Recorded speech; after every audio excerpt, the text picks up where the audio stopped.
बिस्मिल्लाहिर्रहमानिर्रहीम अस्सलाम वालेकुम। आज की इस वीडियो में बात करेंगे फैटी लिवर के बारे में। फैटी लिवर का उर्दू में मतलब होता है जिगर की चर्बी। सबसे पहले जानने की कोशिश करते हैं कि किसी के जिगर में अगर चर्बी बन जाती है यानी फैटी लिवर हो जाता है किसी को, तो उसके क्या अलामात होते हैं। सबसे पहली अलामत होती है एब्डोमिनल पेन, पेट में दर्द का होना, और पेट में दाएं साइड पे ऊपर वाले हिस्से में दर्द होता है और शदीद किस्म का दर्द होता है। ये पहली अलामत है फैटी लिवर का, वो है पेट में दर्द का होना। जो दूसरे प्रेजेंटेशन होती है फैटी लिवर में वो है एसाइटिस, यानी जिसको हम उर्दू में पेट में पानी का भर जाना कहते हैं। ये दूसरी अलामत है फैटी लिवर की। एसाइटिस के अलावा वज़न कम हो जाता है ऐसे लोगों में जिनके जिगर में चर्बी होती है, और जो वज़न होता है वो अनइंटेंशनल, इसको हम वेट लॉस कहते हैं। मतलब आप, एक होता है कि जी आपका वज़न ज़्यादा है तो आप कोशिश करते हैं कि वज़न कम हो, लेकिन इस केस में जो है वो खुद ब खुद वज़न कम होना शुरू हो जाता है। तो तीसरी जो अलामत है फैटी लिवर का वो है अनइंटेंशनल वेट लॉस। चौथी जो प्रेजेंटेशन है वो है मसल वेस्टिंग। जो आपके मसल्स है, बाइसेप्स है, ट्राइसेप्स है, वो मसल्स लॉस होना शुरू हो जाते हैं। और जो पांचवी प्रेजेंटेशन है वो है जॉइंटस, जिसको हम पीलिया कहते हैं। आपका जो पूरा रंग होता है वो पीला पड़ जाता है, स्पेशली जो स्क्लेरा होता है आई का, वो शदीद किस्म का उसमें जो है वो पीलापन आ जाता है। तो ये कुछ एक इम्पोर्टेंट अलामात है फैटी लिवर का, कि जब भी किसी की जिगर में चर्बी होती है तो ये कुछ अलामात देखने को मिलते हैं। फैटी लिवर की अगर काजेज़ की बात करते हैं, तो जो सबसे बड़ी काज ऐसे लोगों में नोट की गई है जिनके जिगर में चर्बी होती है वो है ओबेसिटी। अमूमन ये देखा गया है कि जो ओबीज लोग होते हैं, जो मोटे लोग होते हैं, जिनमें चर्बी बहुत ज़्यादा होती है, उन लोगों में फैटी लिवर बहुत ज़्यादा कॉमन देखा गया है।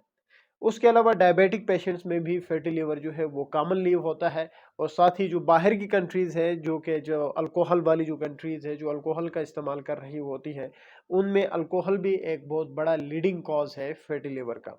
ट्रीटमेंट की अगर बात की जाए फैटी लिवर की, तो सबसे पहले आपने देखना होगा कि कॉज क्या है। कॉज को आपको रूल आउट करना होगा। जैसे मैंने पहले ही कहा कि सबसे ज़्यादा, स्पेशली अगर हम पाकिस्तान जैसे कंट्री की बात करते हैं, तो उसमें फैटी लिवर की सबसे बड़ी वजह जो बनती है वो ओबेसिटी होती है।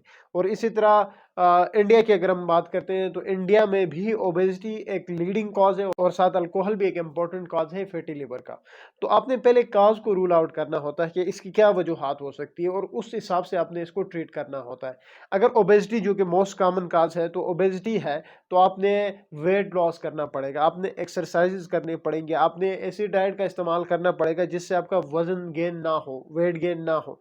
तो ये एक बेस्ट ट्रीटमेंट ऑप्शन है। लेकिन अगर किसी को फैटी लिवर होता है, तो हम फिर भी, क्योंकि मैं इसमें मेडिसिन की नाम नहीं बताने वाला कि किस तरह से हम इसको ट्रीट करते हैं, क्योंकि ये थोड़ी सी जो है वो कल्प्रेट वाली बीमारी है, कि मैं यहाँ पे वीडियो में आपको मेडिकेशंस बताऊं और वो मेडिसिन आप खरीद के जो है इस्तेमाल करना शुरू करें और फिर इसकी कॉम्प्लिकेशन स्टार्ट हो। इसलिए मैं कोई मेडिसिन नहीं बता रहा। अगर किसी को फैटी लिवर डायग्नोज हुआ हो, तो वो एक गैस्ट्रोएंट्रोलॉजिस्ट के पास चला जाए। वो इसकी जो है वो पहले काज को देखेगा कि किस वजह से उसको फैटी लिवर हुआ है, और उस हिसाब से फिर इसको ट्रीट करेगा।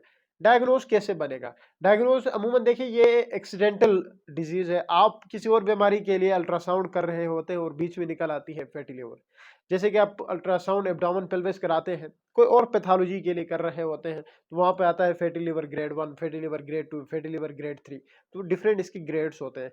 तो ये जो है वो एक्सीडेंटली डायग्नोज होने वाली बीमारी है, कि फैटी लिवर जो है वो बेसिक अगर टेस्ट की बात की जाती है तो अल्ट्रासाउंड से ही हम इसको डायग्नोज कर सकते हैं।